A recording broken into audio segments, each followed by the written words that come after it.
Write equivalent fractions with a common denominators. Okay, denominator. No S, okay? Now, this common denominator they are talking about is not shown here the way it is done or the way to work it. All we just see is 20 and 20.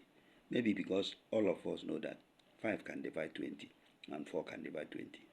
But how do we arrive at common denominator where the denominators here, okay, denominators here are not common. They are uncommon. These are uncommon denominator. And we want to make it common. From uncommon to common. Okay? So that's what I want to teach us here now. It's not taught here. There's no explanation here. I want to use this to teach us how we can make it common, so that we can just add the ones on top or subtract the ones on top, as the case may be. We can set questions like this, okay, and then draw a line like this and solve it vertically like this, the normal way. Whole number and fraction, whole number and fraction. Solve it vertically, draw a line like this and solve it, put the answer here. But it is only where the denominators are common. Here they are not common, they are uncommon. So to make it common, what we do is use this one on top, this denominator under, this denominator under, and multiply the ones on top. Use the denominator on top to multiply the ones under. So we say 4 times this denominator here is 20. That is the 20. 4 times 4 is this 16, okay? Then we say 5 times denominator is 20.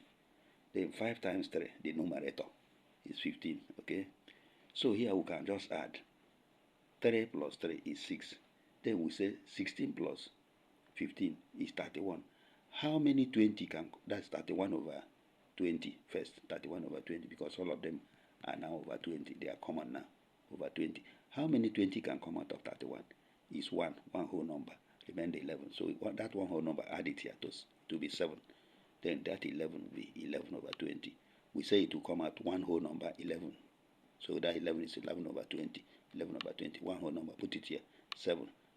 That's the answer. Let me repeat the thing I'm saying.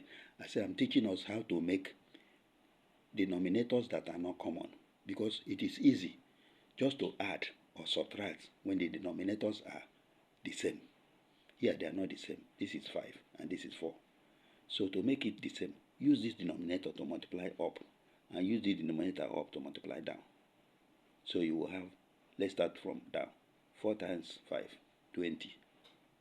4 times 4, 16. Now 5 times 4, 20. 5 times 3, 15. You can see that the denominators are the same. Denominators are now the same. We can add 3 plus 3, 6.